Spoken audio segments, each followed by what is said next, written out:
As part of We the People, celebrating 250 years, here's This Day in History. Proudly sponsored by American Family Insurance.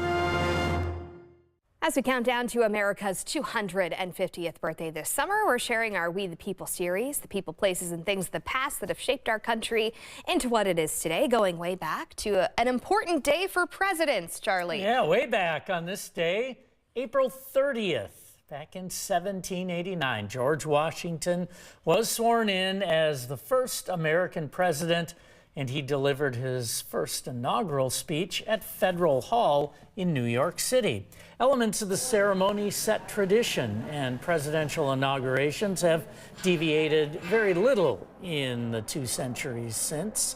About 10,000 people attended the address. Washington took the oath of office standing on the second floor balcony of Federal Hall with Vice President John Adams standing beside him. Washington repeated the words prompted by Chancellor Robert R. Livingston, kissed the Bible, and then went to the Senate chamber to deliver his inaugural address. After delivering his address, Washington walked up Broadway with a group of legislators and local political leaders to pray at St. Paul's Chapel.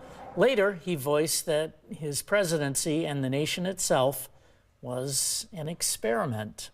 That's this day in history for April 30th. Yeah, the first inauguration day. April 30th. I think there would be some presidents in recent history maybe would prefer that over January. Yes. Weather-wise. They did change that.